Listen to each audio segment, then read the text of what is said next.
soy Karina Mariani y estas son mis editoriales. La editorial de hoy, Schadenfreude o la felicidad del fracaso.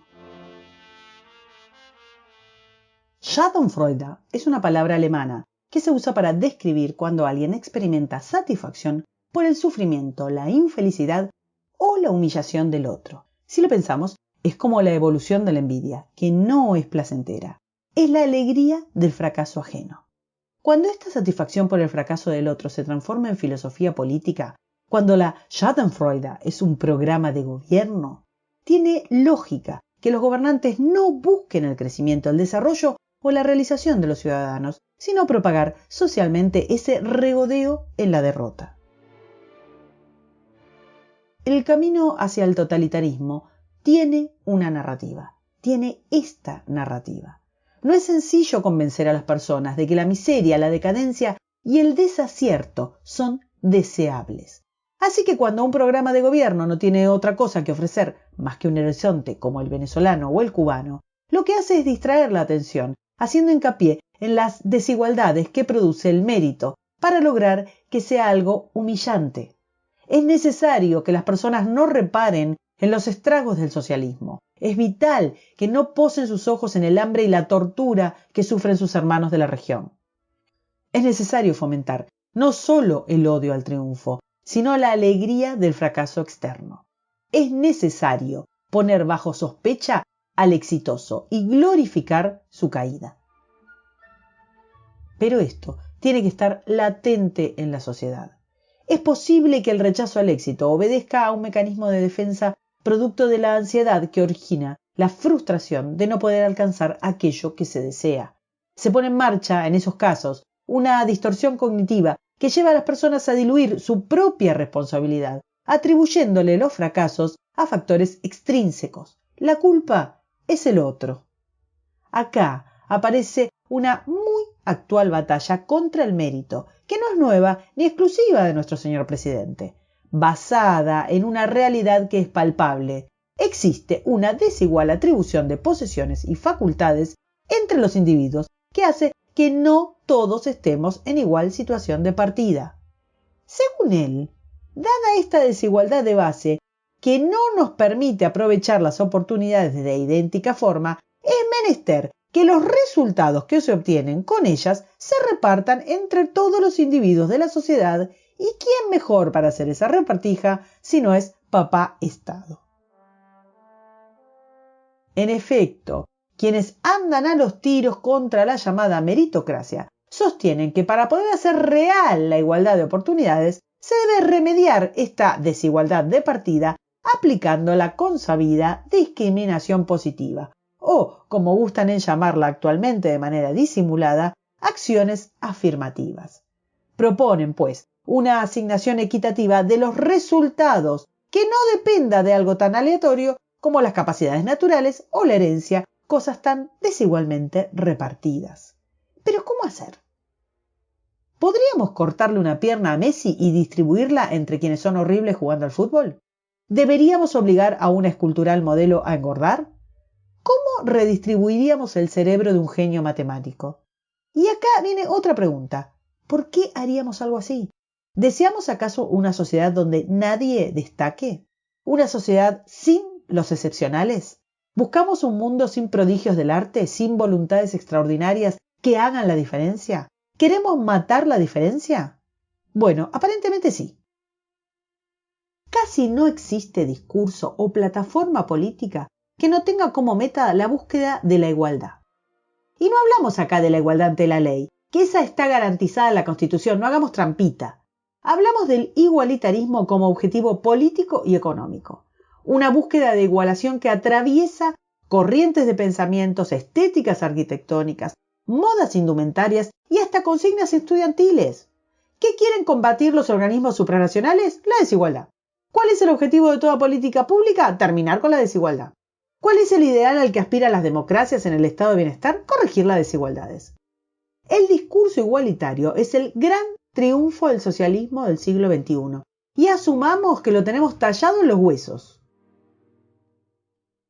Según este pensamiento, que un individuo sea sabio, o más habilidoso, o más trabajador, o más resiliente ante la frustración, o más empecinado en la persecución de sus metas, no es un logro personal, sino el resultado de haber nacido en un determinado lugar o contexto. Se deduce, en consecuencia, que el esfuerzo personal no es tal cosa. Se trata de un determinismo de estructuras sociales y culturales ajenas a este, sin que medie su propia voluntad. Sin muchos repulgues y más rudimentariamente, esto es lo que expresa el kirchnerismo.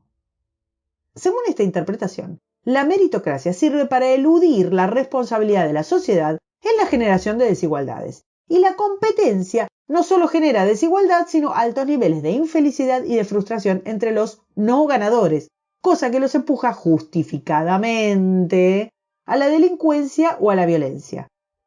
Para ellos, para los no ganadores, es que el igualitarismo populista construye narrativa.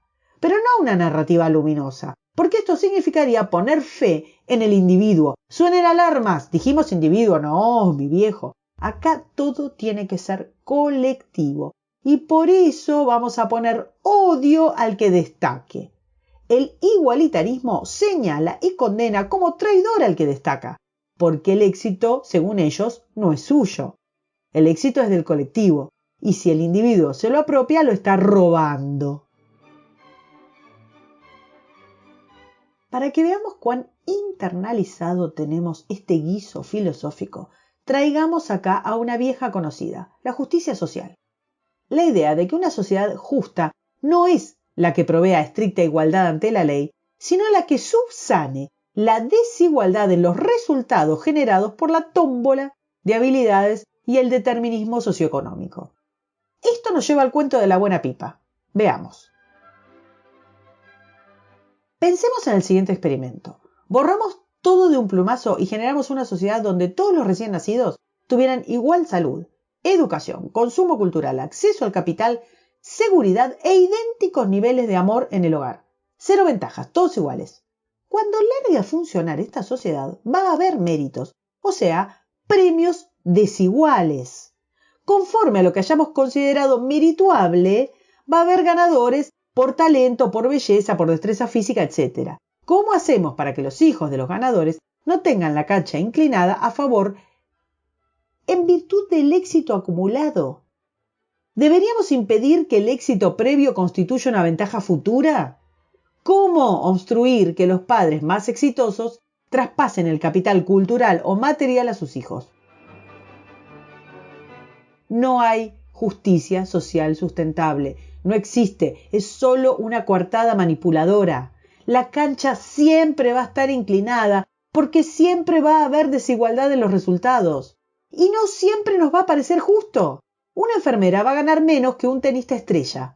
Un niño que estudie todo el año puede sacar una nota menor que otro dotado de una mente exquisita que jamás tocó un libro. Pero si gana en la sociedad la filosofía Schadenfreude, si triunfa como moral y ética el disfrute sobre la humillación ajena por sobre el logro individual, entonces el camino del totalitarismo está pavimentado. Es urgente. Es cuestión de vida o muerte generar una narrativa que corresponda a una sociedad de personas dignas. Una sociedad que no descalifique, ataque o desprecie al otro por su mérito o por la suerte que haya tenido. Solo el incumplimiento de la ley es condenable y para eso solo existe la justicia. Justicia, justicia. Y no inventos arbitrarios como la justicia social, que no es un mal del peronismo, sino de toda la ingeniería social politiquera sin distinción de partidos. El discurso igualitario es incompatible con una ética basada en el mérito, porque ataca la libertad individual. Y cuando la libertad para perseguir una meta, sea esta un logro científico o deportivo o conseguir un hit musical de reggaetón, cuando esa libertad es pecado, la destrucción del orden social es irremediable. Una vez que aceptamos que el éxito es un robo al colectivo, legitimamos que lo que se consiga con ese éxito no es tolerable. Frases como estas. Debemos sacarle al emprendedor su riqueza, porque tuvo éxito basado en saberes y experiencias anteriores. O esta otra. Podemos usurpar tierras porque fueron obtenidas en función de pertenecer al sector privilegiado. O esta otra. No puede haber abanderados porque no todos tuvieron la suerte de ser inteligentes o tener electricidad en la casa. O esta otra frase: no son aceptables los concursos de belleza porque ofenden o estigmatizan a quienes no tuvieron la suerte de nacer lindos. ¿Estas frases las reconocemos? ¿Reconocemos estos atajos? Llevamos años estableciendo la justificación moral para el uso totalitario de la coacción estatal en el dogma granuja de quitar a unos para dar a otros. Y esto supone necesariamente el reconocimiento de una autoridad que determine cómo se distribuye por un lado el producto de los logros y por el otro el odio por traidor al exitoso. En lugar de buscar una sociedad que desarrolle, buscamos una sociedad que se apropie y subdivida el éxito. Esto tiene dos problemas de base. El primero es el famoso de la pierna de Messi. Quitar a uno no alcanza para dar a todos. Si le sacamos la pierna a Messi, solo lograremos que no juegue él, pero eso no nos va a convertir en goleadores. Y si arruinamos a la opulenta ciudad de Buenos Aires, no vamos a lograr embellecer a otras. Si dividimos la fortuna de Elon Musk, no nos vamos a volver ni más ricos ni podremos reproducir su éxito. De nuevo, Schadenfreude, solo tendremos la satisfacción de la infelicidad del otro. El quiebre moral antecede al económico. Una sociedad de todos iguales es, por ejemplo, la sociedad cubana. Volvernos todos iguales no va a resolver el problema de la pobreza, ni el de la inseguridad, ni la dependencia, ni la falta dañosa de futuro y esperanza. La Schadenfreude es una ilusión rastrera para que no nos quejemos por un orden social en el que absolutamente nadie pueda destacarse o sobresalir en ningún sentido, para que nos acostumbremos a ser Venezuela. Además de tensionar y ahondar entre las innúmeras grietas que atraviesan nuestra sociedad, la Schadenfreude constituye la piedra en el zapato del progreso económico, social y cultural. Fomenta la chatura, el resentimiento, la dependencia de la intermediación estatal. También fomenta la búsqueda de la aceptación de los gestores del colectivo, temerosos del rechazo en caso de que se nos ocurra despegarnos. Esta narrativa es la que empuja a muchas personas talentosas a abandonar el país, buscando un medio más amigable con su progreso y donde nadie se apropie de su mérito. Si el presidente está realmente preocupado por las personas que se amontonan para irse de Argentina, tal vez debería terminar de castigar el triunfo en tantos y tantos niveles. Nos guste o no, nos parezca justo o no, no es la igualación la que saca adelante una sociedad, porque la única manera de igualar es para abajo. Solo el mérito y la capacidad son ejes de dinamización de las sociedades, y por eso nadie huye a países donde el igualitarismo es rey, ni siquiera los mismos cultores de esta ideología. Necesitamos una nueva narrativa moral y cívica para esa mitad o más de la nación cuya supervivencia depende del Estado, pero basada en el esfuerzo y el triunfo. Una narrativa de confianza personal y no de hundimiento colectivo o resentimiento.